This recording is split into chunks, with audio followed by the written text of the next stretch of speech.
I have never been so elated. I'm not working with any counselors, any clients right now, but I have been working with students from the Navy, and one woman is a housewife, and she's grown. One coach, student client of mine, she is a coach herself now, and we didn't find out until later that she was actually a family member. She is a life coach herself. She's telling her own story, and she's going through the healing pattern herself right now as we speak, and as she's coaching other women. Um, it's amazing to see how the ones that I have been coaching have grown in areas, that they were struggling in. And I'm just amazed, because those are the ones who really want the healing. Those are the ones who really want to grow. So, and they respect me because they know I'm going to love them through it. I'm going to be straightforward with them. I'm going to let them have their emotional moments because everyone needs them. But I'm also going to get them back on the right track. And the camaraderie between us all, it's amazing. So they refer people to me, when they can. Those who actually really want this, who are serious about counseling, they will refer them to me, and they tell everyone about me. And I would like to get more counseling clients, but I know that when people are ready, they will come. You can't really force anyone to do anything that they're not ready to do. It's not an easy road to face, and some people aren't ready to deal with their past. I want you to talk more about that. Why are some people not ready to deal with their past? It's a painful, hurtful. A lot of it may have to do with anger and bitterness. If I'm going to give a prime example, and it's not something that I've been through, but I can give it. Like, I know someone, a lot of it right now, especially women who have lost a son through gun violence.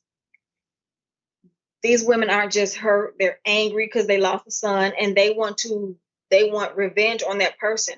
But to talk about it, that's a whole nother situation, because to try to dig down and to help them through that anger and that bitterness so they can come out on the other side as a better person, they're not willing to do that. They're not willing to do that. It's too much pain. It's too much hurt. A lot of people don't deal with emotions very well. They don't handle it. It causes them to, some don't like to cry because they feel like they haven't cried in so long. And to cry is like weakness, and it's not, it's relief. Triggers or other things. If I remember this, it's going to help me remember that. It's something I don't want to think about, because it goes back down into pain. People don't handle pain very well. I don't like pain. I don't like feeling unhappy. I don't like feeling bitter. I don't like feeling any of that negativity. So I'm going to ignore it, not realizing that the more you ignore it, the more something else builds up on top of it, which causes even more friction and chaos within. And the one thing a lot of people don't understand is it affects your health. It affects your mind, your body, your spirit, everything. Everything plays a part into who you are, who you become, who you want to become. You can't become something better until you get rid of the bitter. You can't. It's just like lemon. When you have lemon, it's bitter. But if you add it to something good, it becomes better. Yeah, it makes a lot of sense. I think it makes sense also when people say when you have lemon, make lemonade out of it. It might Yeah. be good for you. You never know. In the beginning, we were saying that life is a journey. Sometimes it is difficult. Mm-hmm. Actually, in most of the cases, it is difficult. It is not like we are going to have to kneel down now and say, God, don't let life be difficult. That is not going to be the prayer. The prayer, if anything, if we are actually going to pray, is to have the courage to be able to face it, because it's going to come anyway. Mm-hmm. It's not because you are bad that you are going to have rough edges in life. Right. Life generally is rough edges. Yes. The only people who do not have life as rough or as rough edges are those who never lived. Because people can also pretend to be alive. But That's a good we point. don't we don't want people to pretend to be alive. We want you to be alive, really, really be there Hmm. wholeheartedly. Present. It is hard, yes, but face it. It is when you deal with it, knowing that there are ups and downs, knowing that sometimes you might cry if you have to. Why not? Human being cry. Right. I've never seen fowl, chicken crying, no? Of course, we deal with our emotion differently. But the point is, you are going to have to do what human beings do. Right. Exactly. I agree. It it is hard, but you are still going to do it anyway. Now, those people who have challenges, of course, all of us have different variations of challenges and different variation of difficulty. You cannot tell the woman, like you said, no, who have had her son die through gun violence now, that she doesn't have the reason, she doesn't have the right to be angry.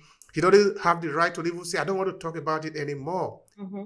It's not only that we're talking about. You have the right not to ever talk about it because you were walking on the street, somebody just slap you. You are innocent of that, and you say, "Oh, I will never walk on the street again." That is not the solution. That's true. The solution is you are going to learn how to next time walking on the street, how to look both left and right, and be careful who is coming within your radius Right. to be Exactly. sure that you are mature and know you are taking care of yourself. It is harder than just walking without caring, no? So when you have some of these individual, like you were saying, I'm going to make a reference to this um, hypothetical woman again, who maybe her son has died in gun violence, and now she has closed up, and therefore she believes that the trouble is over, but the trouble really is not over. She's barely pretending. Hmm. What can you do in a situation like that to help this person to unveil the trouble? Yeah, the trouble will be there. This is the trouble. Look at it. The question about fear in most of the cases Hmm. is that we think that when we say, you stay there, I'm going to go this way, that the fear is going to go. No, the fear is not going. The fear is your shadow. You are going to deal with it anywhere you go. The only time probably you do not see it is when you are in the dark. I mean, you are in zero. Yes. But you don't want to be in zero. Sometimes you need a reflection to deal with it. What do you do with those kind of people? It is. That's a great question because each client is so different. So, wow. If I were to have I'm thanking God that I didn't have a client like that. I just know someone like that. um, Initially, you have to be very careful, very cautious, and very understanding because that's probably maybe one of the biggest triggers in their life right now. Um, you have to hear them, and you also have to pay attention to that moment when they just go left, meaning they snap. I mean, just a mention of it. So you kind of wait. You have to wait it out. You have to hear them. Put the little nuggets in there. I'll give you an example. I have one, and it's flip it over. It's actually my nephew. He lost his son to gun violence, and it's been a year now. Earlier this year, and they celebrated his birthday, and his homegoing as well. Which the crazy part about it is the day they buried him is the same day he was shot. So the day that he was murdered was the same day of his birthday. So he was turning 21 on the same day he was killed in front of his mom's house on his birthday. And they were having a gathering. Someone called him outside and he got killed. Just like that, right there on the front.